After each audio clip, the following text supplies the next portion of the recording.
Brothers and sisters, in the words of Psalm 118, verse 24, today is the day the Lord has made. We rejoice and are glad. Our dear Father, Arinze Ezoke, is joyfully celebrating his 4th anniversary as a priest.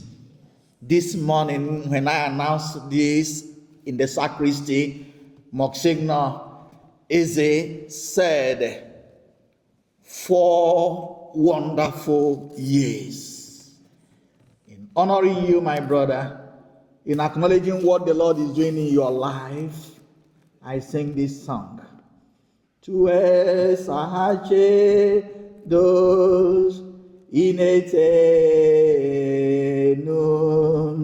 secundum ordinem Melchizedek.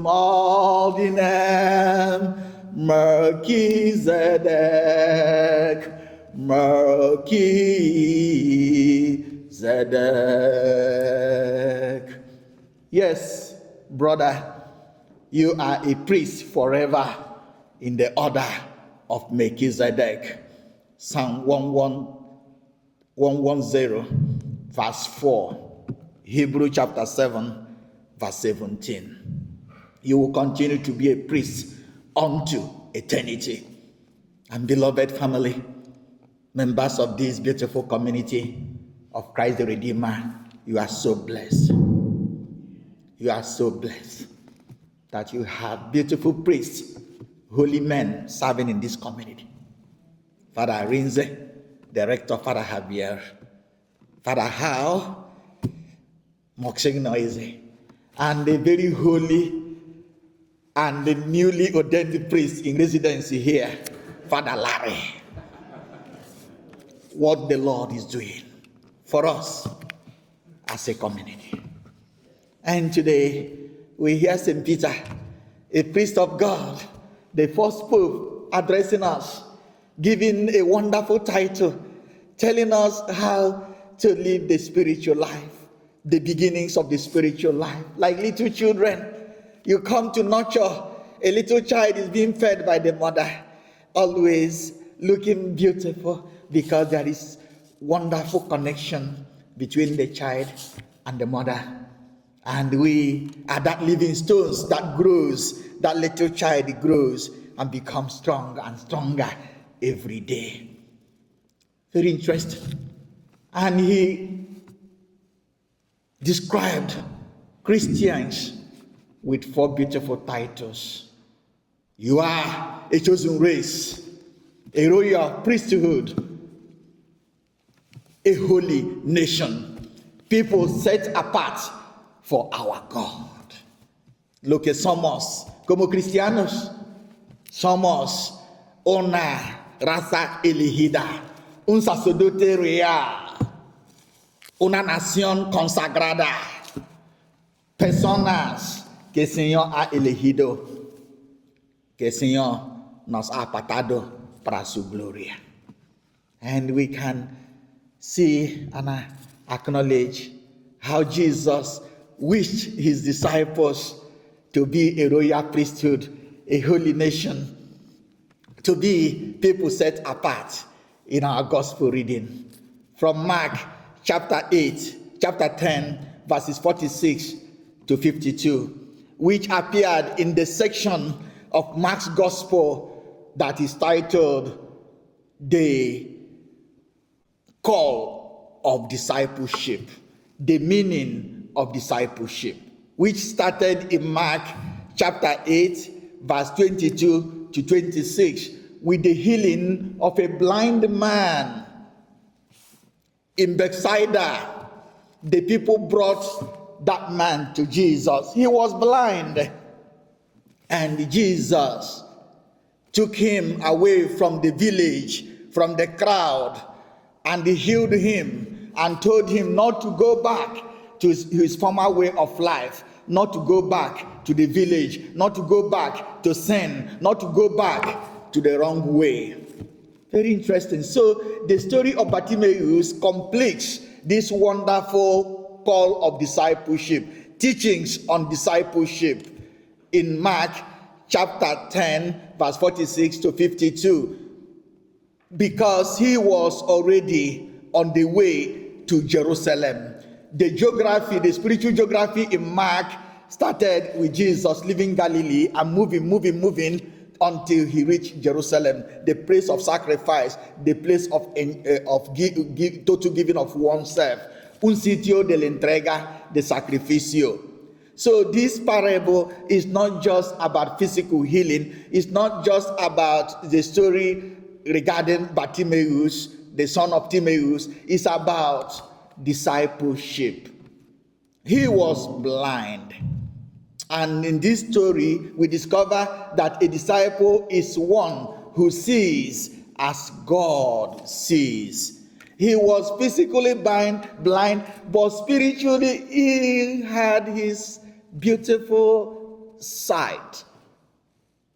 What we may regard as the sight of faith.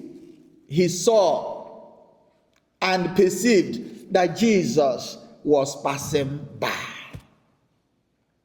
He did not have that physical eyes, but the spiritual sight and insights are very open in the case of Bartimaeus. There are people who may be seen physically. The people can read their books. People can look at a movie and analyze that movie, but they may not have that gift of spiritual sight, of seeing things as God does. They may not be able to acknowledge the presence of God in our world today. They may not be able to read the signs of the times. They may not be able to articulate that we are pilgrims here on earth. So Bartimaeus is an example of what it means to be a disciple, to see things as God sees things. And he shouted, he cried out, Jesus, Son of David, have mercy on me. Él gritó, Jesús, hijo de David, ten misericordia de mí.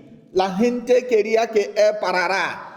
They wanted to stop him. He shouted the more, perseverance, our dear seminarians who are being called by our God. Perseverance is a key to your vocation, to persevere, to continue to shout, to continue to look unto Jesus, to continue to be in prayers, to continue to study hard, to continue to say, Lord, here I am. I have come to do your will. Very powerful.